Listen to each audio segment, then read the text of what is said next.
अच्छा स्टूडेंट्स, अब हम दूसरे मैकेनिज्म की तरफ जाते हैं। दूसरा है पॉजिटिव फीडबैक मैकेनिज्म। यानी ये मैकेनिज्म उसके उल्टा है, नेगेटिव फीडबैक मैकेनिज्म के उल्टा है। यानी ये एक ऐसा मैकेनिज्म है, इसमें जो इनिशियल रिस्पांस जो है ना वो एम्पलीफाई हो जाता है, यानी मजीद इंक्रीज हो जाता है, एम्पलीफाई हो जाता है। अगर एक इनिशियल रिस्पांस ज़्यादा हो जाता है तो ये इसको मजीद इंक्रीज करता है, ठीक है। अगर एक इनिशियल रिस्पांस कम हो जाता है तो इसको ये मजीद कम करता है, ठीक है। यानी उस रिस्पांस के अगेंस्ट नहीं जाता, इस रिस्पांस के साथ जाता है। वो नेगेटिव फीडबैक में क्या होता था, एक रिस्पांस ज़्यादा हो जाता है या कम हो जाता था तो उसको मेंटेन करता था, यानी एक रिस्पांस के साथ एक इनिशियल रिस्पांस के अगेंस्ट जाता था। ये इनिशियल रिस्पांस के साथ जाता है, ठीक है, के साथ जाता है, ठीक है। तो ये पॉजिटिव फीडबैक में ये पॉजिटिव फीडबैक मैकेनिज्म है ना, ये एक इमरजेंसी मैकेनिज्म है, ठीक है। एक क्विक रैपिड मैकेनिज्म है, शॉर्ट टाइम के लिए होता है और रेयर, हमारे बॉडी में इतना ज़्यादा नहीं होता। मोस्ट कॉमन मैकेनिज्म जो है ना वो नेगेटिव फीडबैक है, ये हमारे बॉडी में बहुत रेयर मैकेनिज्म होता है, इमरजेंसी कंडीशन में होता है, ठीक है। और ये होम्योस्टेसिस को मेंटेन नहीं करता, ठीक है। नेगेटिव फीडबैक मैकेनिज्म होम्योस्टेसिस को मेंटेन करता है, ठीक है। इसके एग्जांपल्स बहुत इंपॉर्टेंट है और ये पेपर में आता है अक्सर के, which of the following is not the example of positive feedback mechanism. तो ये तीन ऑप्शंस आपको दिए होंगे, एक चौथा भी दिया होगा, ठीक है, वो नेगेटिव से लिया होगा।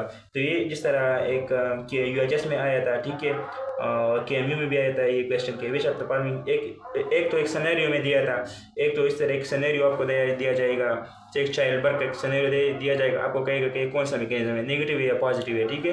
तो याद रखना कि लेबर जिसको हम कहते हैं चाइल्ड बर्थ, लेक्टेशन यानी milk ejection, milk sucking mechanism जो होता है, कागुलेशन ये ब्लड क्लॉटिंग जो है ना, ये तीन मैकेनिज्म जो है ना ये पॉजिटिव फीडबैक मैकेनिज्म है और गाइडलाइन में ये मेंशन है, ठीक है। और हम इसको एक वन बाय वन जो है ना इसको एक्सप्लेन करते हैं, ठीक है। पहले हम लेबर से स्टार्ट करते हैं। अच्छा स्टूडेंट्स, अब हम पॉजिटिव फीडबैक मैकेनिज्म के एग्जांपल्स एक्सप्लेन करेंगे, ठीक है। पहले एग्जांपल में एक्सप्लेन करूँगा लेबर, यानी जिसको हम चाइल्ड बर्थ कहते हैं। ये किस तरह पॉजिटिव फीडबैक मैकेनिज्म है। देखो, जब बेबी बर्थ होती है ना इमरजेंसी कंडीशन में, जब इमरजेंसी में आप लोग जाए ना उधर, जब बेबी बर्थ होती है तो उधर जो है ना, जब बेबी बर्थ होती है तो बेबी का हेड जो है ना ये सर्विक्स के साथ जब टच होता है ना, जो स्ट्रेच रिसेप्टर्स है, ये रिसेप्टर्स जो है ना स्टिमुलेट हो जाते हैं। जब ये स्टिमुलेट हो जाते हैं तो ये सिग्नल सेंड करते हैं, इसके साथ नर्व जो है ना वो कनेक्ट होती है, ठीक है, नर्व्स। ये सिग्नल जो है ना किसको भेजता है, ये नर्व्स, ये एफरेंट सिग्नल, एफरेंट सिग्नल यानी सेंसरी सिग्नल कहाँ तक जाता है, हाइपोथैलेमस, ठीक है, हाइपोथैलेमस जो कि कंट्रोल सेंटर है, ठीक है। हाइपोथैलेमस फिर जो है ना एक हाइपोथैलेमस कनेक्ट होता है किसके साथ, पिट्यूटरी ग्लैंड के साथ, ठीक है। हाइपोथैलेमस पिट्यूटरी ग्लैंड के साथ कनेक्ट होता है एक स्टार्क के, तो आप लोगों को पता है कि इम्पेंडिबुलम। तो ये एफरेंट सिग्नल हाइपोथैलेमस तक जाता है, ठीक है। हाइपोथैलेमस फिर जो है ना पोस्टीरियर पिट्यूटरी ग्लैंड को स्टिमुलेट करते हैं, पोस्टीरियर पिट्यूटरी ग्लैंड को, ठीक है। पोस्टीरियर पिट्यूटरी ग्लैंड से एक हार्मोन रिलीज होता है जिसको हम कहते हैं ऑक्सीटोसिन। ये हार्मोन पोस्टीरियर पिट्यूटरी ग्लैंड से रिलीज होते हैं। तो ये ऑक्सीटोसिन वापस आते हैं, ठीक है, और इसको फर्दर जो है ना स्ट्रेच करते हैं, ठीक है। तो इनिशियल रिस्पांस किया था, स्ट्रेच करना है बेबी का हेड, सर्विस को स्ट्रेच करना, ये इनिशियल रिस्पांस था। और फिर जो फाइनल रिस्पांस था ना वो इस रिस्पांस को मजीद एम्पलीफाई करता है, ठीक है, इंक्रीज करता है, मजीद स्ट्रेच करता है। तो ये फर्स्ट जो फीडबैक हो गया ना, ये सेंसरी सिग्नल, जैसे ही बेबी के हेड जो है ना वो सर्विस के साथ टच होता है, ठीक है, ये स्ट्रेच रिसेप्टर्स जो है ना एक्टिवेट हो जाता है, ये सिग्नल एफरेंट सिग्नल हाइपोथैलेमस तक भेजता है। हाइपोथैलेमस जो है ना वो पोस्टीरियर पिट्यूटरी ग्लैंड को स्टिमुलेट करता है, पोस्टीरियर पिट्यूटरी ग्लैंड जो है ना ऑक्सीटोसिन रिलीज करता है, ऑक्सीटोसिन जो है ना वही सर्विक्स के स्ट्रेच रिसेप्टर्स को मजीद स्ट्रेच करने देते हैं, वो मजीद स्ट्रेच करते हैं, ठीक है। और इस तरह जो है ना ये और ये एंडोमेट्रियम जो है ना ये मजीद कंट्रैक्ट करते हैं और आखिर में बेबी जो है ना बाहर एक्सपेल आउट हो जाते हैं, ठीक है।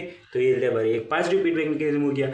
अब दूसरी एग्जांपल जो है ना मैं लेता हूँ लेक्टेशन की, यानी मिल्क इजेक्शन की। मिल्क इजेक्शन किस तरह होता है, जब बेबी ये ब्रेस्ट के निपल्स को सक करते हैं ना, जब ये सक करते हैं, सक करना इनिशियल रिस्पांस है, ठीक है। ये यानी ये निपल्स पर रिसेप्टर होते हैं, ठीक है, इसको सक करते हैं। तो ये क्या करते हैं, ये सकिंग जब करते हैं तो ये रिसेप्टर जो है ना इसके साथ तो नर्व्स कनेक्ट होते हैं, आप लोगों को पता है। नर्व्स, ये नर्व जो है सिग्नल कहाँ तक भेजता है, ये हाइपोथैलेमस तक, ठीक है। हाइपोथैलेमस हाइपोथैलेमस फिर पिट्यूटरी ग्लैंड के साथ कनेक्ट होता है एर्पांडिबुलर के थ्रू, आप लोगों को पता है, ठीक है। ये सेकंड ईयर में भी पढ़ेंगे एंडोक्राइन सिस्टम फिजियोलॉजी, ठीक है, उधर। लेकिन एपीएससी में भी आप लोगों ने पढ़ा है कि हाइपोथैलेमस पिट्यूटरी ग्लैंड के साथ कनेक्टेड है, पिट्यूटरी ग्लैंड के एंटीरियर पिट्यूटरी, पोस्टीरियर पिट्यूटरी। अब एंटीरियर पिट्यूटरी ग्लैंड जो है ना ये स्टिमुलेट हो जाएगा। एंटीरियर पिट्यूटरी ग्लैंड से क्या रिलीज हो जाएगा, एंटीरियर पिट्यूटरी ग्लैंड से एक हार्मोन रिलीज हो जाएंगे, उसको हम कहते हैं प्रोलेक्टिन। क्या, प्रोलेक्टिन। प्रोलेक्टिन क्या करवाते हैं, प्रोलेक्टिन जो है ना ये करते हैं मिल्क प्रोडक्शन। क्या करते हैं, मिल्क प्रोडक्शन। यानी जो या ग्लैंड है ना, या अंदर मिल्क या ग्लैंड है, इन ग्लैंड में मिल्क प्रोडक्शन करवाते हैं, ठीक है, मिल्क प्रोडक्शन। तो तो ये जो ब्रेस्ट के अंदर जो करीब डक्स है ना, इसके अंदर ये ग्लैंड्स है, ये ग्लैंड जो है ना मिल्क प्रोडक्शन करवाते हैं, तो मिल्क प्रोडक्शन करवाते हैं, ठीक है। तो प्रोलेक्टिन का काम ये है कि ब्रेस्ट के अंदर मिल्क प्रोडक्शन करवाते हैं। फिर जो है ना जब बेबी मजीद ये सकिंग करवाता है, ठीक है, तो फिर ये सिग्नल एक अनदर नर्व्स के थ्रू सिग्नल जाता है हाइपोथैलेमस की तरफ। हाइपोथैलेमस फिर पोस्टीरियर पिट्यूटरी को स्टिमुलेट करता है, और पोस्टीरियर पिट्यूटरी से एक अनदर हार्मोन रिलीज होता है जिसको हम कहते हैं ऑक्सीटोसिन। ऑक्सीटोसिन, ये ऑक्सीटोसिन क्या करवाते हैं, ये मिल्क इजेक्शन करवाते हैं। यानी मिल्क प्रोडक्शन प्रोलेक्टिन ने करवाया है, मिल्क प्रोडक्शन, फिर milk ejection, by milk ejection ये कौन करवाता है, ऑक्सीटोसिन। तो इन दोनों में डिफरेंस क्या है कि प्रोलेक्टिन जो है ना ये मिल्क प्रोडक्शन करवाते हैं, ठीक है, और ऑक्सीटोसिन जो है ना, ऑक्सीटोसिन ये मिल्क इजेक्शन करवाते हैं। मिल्क तो प्रोड्यूस हो गया, अब इसको इजेक्ट करना है, बेबी के मुंह तक जाना है, यानी बाहर इजेक्ट करवाना है, तो ये कौन करवाता है, ऑक्सीटोसिन मिल्क इजेक्शन करवाता है। तो ये एग्जांपल हो गया, ठीक है। तो ये देखो पहला रिस्पांस क्या था, पहला रिस्पांस यानी जस्ट सक करना था ना, सक करना। जितना बेबी मजीद सक करेगा अपने निपल्स को उतना ज़्यादा स्ट्रेच हो जाएगा, उतना ज़्यादा सिग्नल भेजेगा हाइपोथैलेमस तक, उतना ज़्यादा जो है ना प्रोलेक्टिन रिलीज होगा, उतना ज़्यादा प्रोडक्शन ऑफ मिल्क होगा, और उतना ज़्यादा ऑक्सीटोसिन रिलीज होगा, उतना प्रोडक्शन मिल्क की इजेक्शन हो जाएंगी। तो इनिशियल रिस्पांस जो है ना एम्प्लीफाई हो गया ना, तो ये पॉजिटिव फीडबैक मैकेनिज्म है, ठीक है। तो एक लेबर एग्जांपल हो गया, एक लैक्टेशन एग्जांपल हो गया, ठीक है। अब हम तीसरा एग्जांपल देते हैं, ठीक है, ब्लड कोगुलेशन। अच्छा, अब हम तीसरा एग्जांपल देते हैं पॉजिटिव फीडबैक मैकेनिज्म की, और वो है ब्लड क्लॉटिंग। गाइडन में ये 3 एग्जांपल मेंशन है, ठीक है, इसके अलावा आप लोगों को कोई नहीं आएगा, बस ये 3 एग्जांपल जो गाइडन में मेंशन है वो मैंने यहाँ मेंशन किए, ठीक है। तीसरा एग्जांपल है ब्लड क्लॉटिंग यानी कोगुलेशन, जिसको हम मेडिकल जबान में कोगुलेशन कहते हैं, ठीक है। वो किस तरह होता है, ये इस तरह होता है ना, ये हमारा ब्लड वेसल है, ठीक है, ये ब्लड वेसल है, ठीक है, ये नॉर्मल ब्लड वेसल है। जब इस ब्लड वेसल की एनजी हो जाती है ना, ये रप्चर हो जाता है, ठीक है। तो रप्चर जब वो हो जाता है तो यहाँ से ब्लीडिंग होती है, यानी इसके अंदर ब्लड होता है तो ब्लीडिंग स्टार्ट होती है, ठीक है, ब्लड जो है ना वो बाहर जाते हैं, ठीक है। अब इसके रोकने के अमल को हम बेसिकली क्लॉटिंग कहते हैं। इसको बेसिकली बाद में हम एक मैकेनिज्म के थ्रू समझेंगे, इसको हम हीमोस्टेसिस भी कहते हैं, ठीक है। लेकिन उसमें सारा मैकेनिज्म आता है, प्राइमरी हीमोस्टेसिस और सेकेंडरी हीमोस्टेसिस।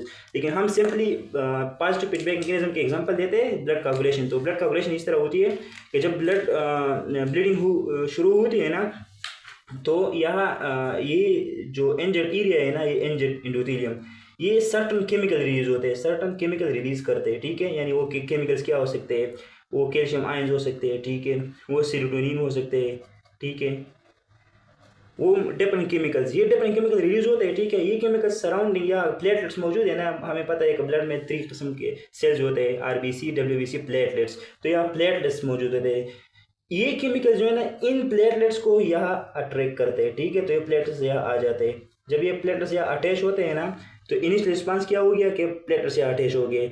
अब ये मजीद केमिकल रिलीज करेंगे, मजीद ये प्लेटलेट्स जो है ना, ये इसको हम सिंपली मेडिकल टर्म में एक टर्म यूज़ करते हैं मेडिकल जबान में, जिसको हम कहते हैं प्लेटलेट्स एडहेशन। पहले प्लेटलेट एडहेशन हो जाती है, ठीक है।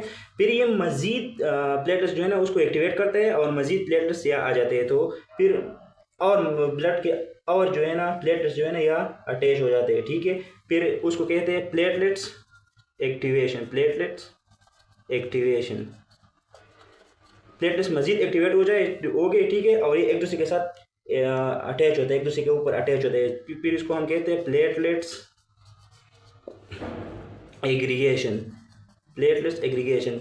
यानी पहले प्लेटलेट्स अटैच हो गए एंडोथेलियल पर, ठीक है, यहाँ सर्टन केमिकल्स रिलीज हुए, उनके केमिकल ने प्लेटलेट्स को अटैच किया, ठीक है, प्लेटलेट्स को एक्टिवेट किया, प्लेटलेट्स आ गए अटैच हो गए, फिर वो उन्होंने मजीद प्लेटलेट्स को एक्टिवेट किया।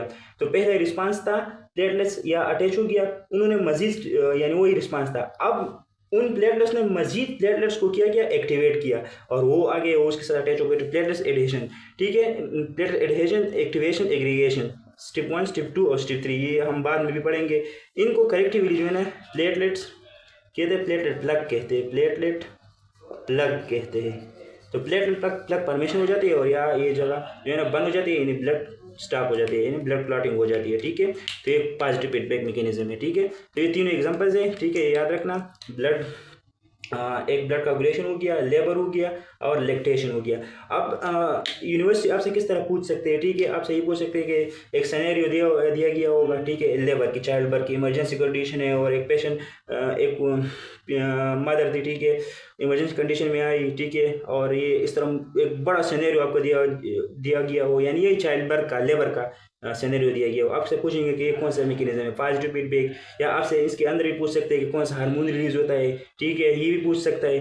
तो आपसे सिंपल ये भी पूछ सकते हैं कि are of the following are the examples of positive feedback mechanism except, तो ये तीनों के अलावा एक दिया होगा, ये तीनों तो दिया होगा, यानी ब्लड क्लॉटिंग भी दिया होगा, ठीक है, लेबर भी दिया गया होगा, और उधर जो है ना लैक्टेशन भी होगा।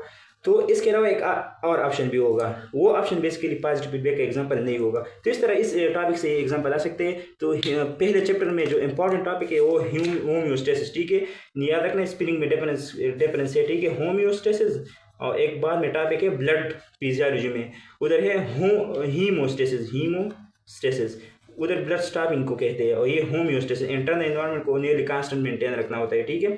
तो ये होम्योस्टेसिस और इसके जो पॉजिटिव फीडबैक और नेगेटिव फीडबैक, इनके एग्जांपल्स और मैकेनिज्म, ये याद रखना है, ये बहुत इंपॉर्टेंट है। और इस चैप्टर में और कुछ भी नहीं है, जो मेन चीज़ें थी ना वो सारे मैंने सिंपल वे में समझा दिए, ठीक है। और इस सारे जो लेक्चर है इसका जितने भी नोट्स है ना वो मैंने डिस्क्रिप्शन में या मेंशन किया होगा, ठीक है, उधर से आप लोग लिंक ज्वाइन कर सकते हो, और उधर व्हाट्सएप पे आप लोगों को वो मिल जाएगा नोट्स, ठीक है। ये गाइडेंस को रीड करने की ज़रूरत नहीं है, जो भी था वो मैंने सारे गाइडेंस से सिंपल उसको उठा लिया है और यहाँ मेंशन किया है, ठीक है। ओके, अल्लाह हाफिज़।